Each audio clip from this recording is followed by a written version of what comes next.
নমস্কার। কাব্যনাটক 'বিসর্জন', লেখক রবীন্দ্রনাথ ঠাকুর। এটা একটা অমিত বাংলা সাহিত্য রেকর্ডিং। রবীন্দ্রনাথ ঠাকুরের সমস্ত গল্প, উপন্যাস, ছড়া, কবিতা ও নাটকের ডিজিটাল অডিও সংস্করণ করা অমিত বাংলা সাহিত্যের একটি ক্ষুদ্র প্রচেষ্টা। অমিত বাংলা সাহিত্যের সমস্ত কন্টেন্ট পাবলিক ডোমেইনের অন্তর্ভুক্ত। আপনি নিজেও যদি এই প্রচেষ্টায় আমাদের পাশে থেকে এই প্রচেষ্টাকে এগিয়ে নিতে সাহায্য করতে চান আর নিজের পাঠ করা গল্প, কবিতা ও নাটকের রেকর্ডিং সাবমিট করতে চান, তাহলে দয়া করে আমাদের সাথে যোগাযোগ করুন। রেকর্ডিং তারিখ ৩১শে মার্চ ২০২৫। কণ্ঠে কৃষ্ণকলি দাস।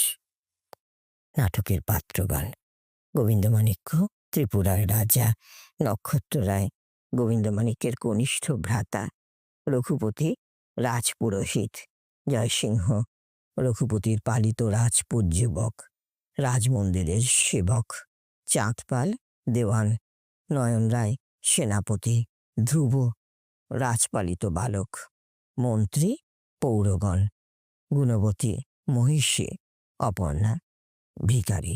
পাঠ করছে কাব্যনাটক 'বিসর্জন'। প্রথম অঙ্ক, প্রথম দৃশ্য। মন্দির। গুণবতী। গুণবতী: মার কাছে কি করেছি দোষ? ভিখারি যে সন্তান বিক্রয় করে উদরের দায়ে, তারে দাও শিশু। পাপিষ্ঠা যে লোকলাজে সন্তানের বধ করে, তার গর্ভে দাও পাঠাইয়া। অসহায় জীব আমি হেথা, সোনার পালঙ্কে মহারানী। শত শত দাস দাসী সৈন্য প্রজালয়ে বসে আছি তপ্ত বক্ষে, শুধু এক শিশুর পরশ লালসিয়া। প্রাণের ভিতরে, আপনার প্রাণের ভিতরে আরেকটি প্রাণাধিক প্রাণ করিবারে অনুভব। এই বক্ষ, এই বাহু দুটি, এই কোল, এই দৃষ্টি দিয়ে বিরচিতে নিবিড় জীবন্ত নীর। শুধু একটুকু প্রাণকণিকার তরে খেলিবে আমারে একটি নূতন আখি। প্রথম আলোকে ফুটিবে আমার কোলে, কথাহীন মুখে অকারণ আনন্দের প্রথম হাসিটি। কুমার জননী মাতো, কোন পাপে মোরে করিলি বঞ্চিত মাতৃস্বর্গ হতে। রঘুপতির প্রবেশ। তবু চিরদিন মার পূজা করি, জেনে শুনে কিছু তো করিনি দোষ। পুণ্যেশ্বরীর মোর স্বামী মহাদেব সম, তবে কোন দোষ দেখে আমারে করিল মহামায়া নিঃসন্তান শ্মশান চারিণী। রঘুপতি: মার খেলা কে বুঝিতে পারে বলো? পাষাণতনয়া ইচ্ছাময়ী, সুখ দুঃখ তারই ইচ্ছা। ধৈর্য ধরো, এবার তোমার নামে মার পূজা হবে, প্রসন্ন হইবে শ্যামা। গুণবতী: এবছর পূজার বলির পশু আমি আমি নিজে দিব। করিনু মানত, মা যদি সন্তান দেন, বর্ষে বর্ষে দিব তারে ১০০ মহিষ, ৩০০ ছাগ। রঘুপতি: পূজার সময় হল। উভয়ের প্রস্থান। গোবিন্দমাণিক্য, অপর্ণা ও জয়সিংহের প্রবেশ। জয়সিংহ: কি আদেশ মহারাজ?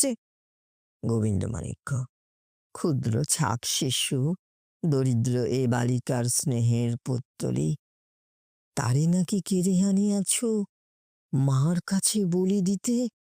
এ দান কি নেবেন জননী প্রসন্ন দক্ষিণ হস্তে? জয়সিংহ: কেমনে জানিব মহারাজ? কোথা হতে অনুচরগণ আনে পশু দেবীর পূজার তরে। হাগা, কেন তুমি কাঁদিতেছ? আপনি নিয়েছে যারে বিশ্বমাতা, তার তরে ক্রন্দন কি শোভা পায়?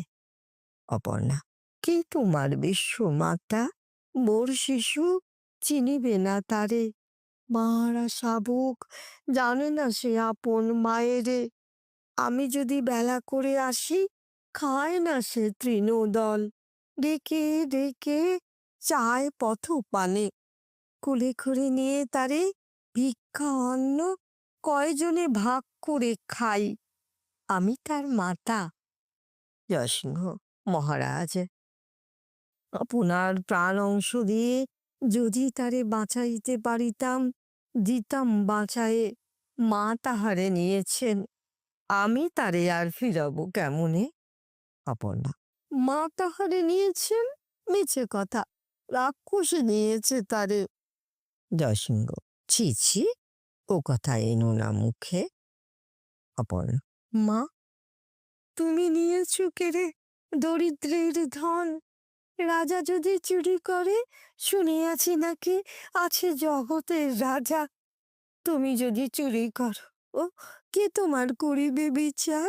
মহারাজ, বলো তুমি। গোবিন্দমাণিক্য, বৎসে, আমি বাক্যহীন। এত ব্যথা কেন, এত রক্ত কেন, কে বলিয়া দিবে মোরে? অপর্ণা, এই যে সোপান বেয়ে রক্ত চিহ্ন দেখি, এ কি তারই রক্ত? ওরে বাছরে আমার, মরি মরি, মরে ডেকে কেঁদেছিল কত, চেয়েছিল চারিদিকে ব্যাকুল নয়নে, কম্পিত কাতর বক্ষে। মোর প্রাণ কেন যেথা ছিল সেথা হতে ছুটিয়া এলো না? প্রতিমার প্রতি জয়সিংহ, আজন্ম পুজিনু তোরে, তবু তোর মায়া বুঝিতে পারিনে। করুণায় কাঁদে প্রাণ মানবের, দয়া নাই বিশ্বজননীর। জয়সিংহের প্রতি অপর্ণা, তুমি তো নিষ্ঠুর নও, আখি প্রান্তে তব অশ্রু ঝরে মোর দুঃখে। তবে এসো তুমি, এ মন্দির ছেড়ে এসো, তবে ক্ষম মোরে। মিথ্যা আমি অপরাধী করেছি তোমায়। প্রতিমার প্রতি জয়সিংহ, তোমার মন্দিরে এই কি নূতন সঙ্গীত ধ্বনিয়া উঠিল আজি? হে গিরিনন্দিনী, করুণা কাতর কণ্ঠস্বরে ভক্ত হৃদি অপরূপ বেদনায় উঠিল ব্যাকুলে। হে শোভনে, কোথা যাব এ মন্দির ছেড়ে? কোথায় আশ্রয় আছে যেথা আছে প্রেম? গোবিন্দমাণিক্য, প্রস্থান। জয়সিংহ, কোথা আছে প্রেম? ওই ভদ্রে, এসো তুমি আমার কুটিরে। অতিথিরে দেবী রূপে আজকে করিব পূজা, করিয়াছি পণ। জয়সিংহ ও অপর্ণার প্রস্থান। বিসর্জন নাটকের প্রথম দৃশ্য এখানেই শেষ হল।